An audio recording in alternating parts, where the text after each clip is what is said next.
हिमाचल कांग्रेस के बड़े नेता का बेटा चिट्टे के साथ गिरफ्तार। बाप मंत्री का करीबी, बेटे के पास मिला चिट्टे का सबसे बड़ा जखीरा। रातों रात हुआ एक्शन, पुलिस के भी उड़ गए होश। 2 दिन पहले ही निकाली थी चिट्टे के खिलाफ रैली, अब एएसपी करेंगे मानहानि का केस। राजनीति अब शरीफों का पेशा नहीं रहा। मुंह में राम, बगल में छुरी लेकर चलो, तभी आप राजनीति में सफल हो सकते हैं।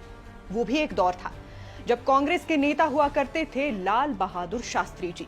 एक बार उनके बेटे ने कुछ किलोमीटर के लिए सरकारी गाड़ी चला ली तो उसका किराया भी शास्त्री जी ने अपने वेतन से भरा।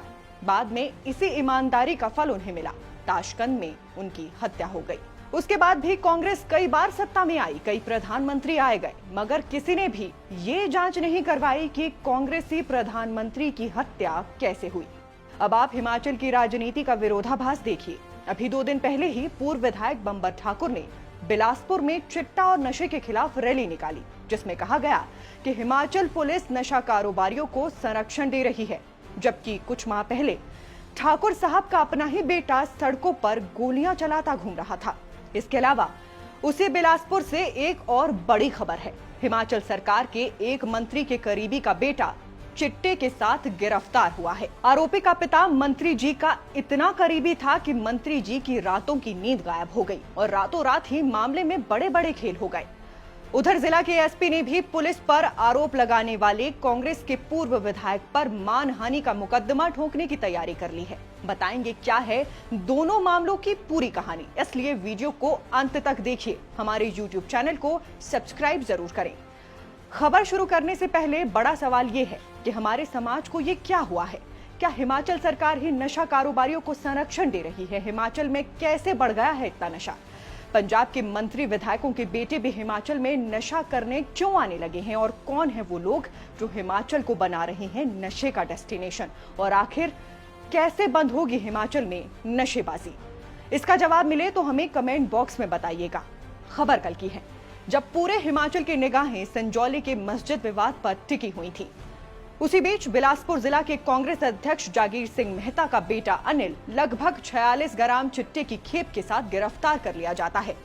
स्थानीय पुलिस का दावा होता है कि आरोपी के पास से पकड़ी गई चिट्टे की ये खेप इस वर्ष की सबसे बड़ी खेप है।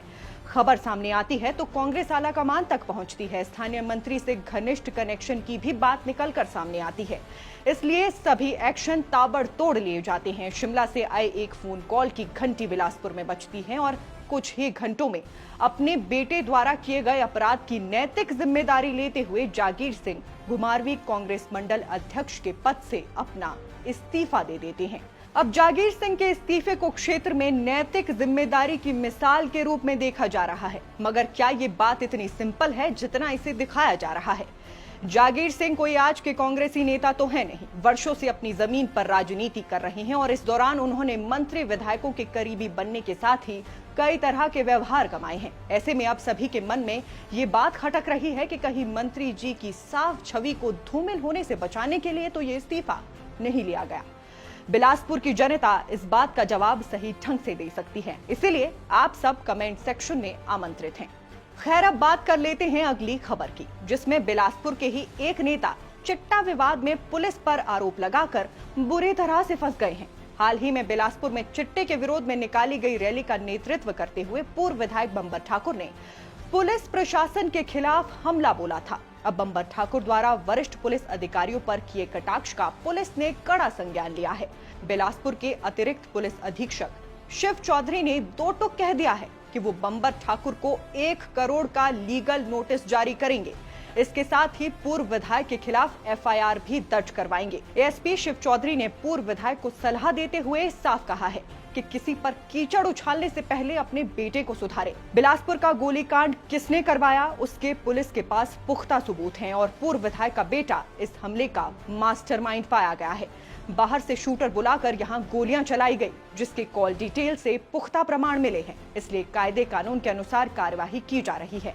लेकिन पूर्व विधायक अपनी साख बचाने के लिए दूसरों पर कीचड़ उछाल रहे हैं, वो भी बिना कोई सबूत। अब आपने वो कहावत तो सुनी ही होगी, पूत सपूत तो क्यों धन संचय, पूत कपूत तो क्यों धन संचय। यानी कि अगर आपका बेटा संस्कारी है, गुणवान है, तो उसे धन संचय करने की जरूरत नहीं है, क्योंकि वो अपने आप धन कमा लेगा। इसी तरह अगर आपका बेटा दुष्ट प्रवृत्ति का है तो वो आपके द्वारा संचित धन को गलत कामों में बर्बाद कर देगा। अब बड़े सयानों ने ये बात तो कुछ सोच समझकर ही कही होगी। इसी बात के साथ अभी के लिए इजाजत चाहूंगी। फिलहाल के लिए बस इतना ही। नमस्कार।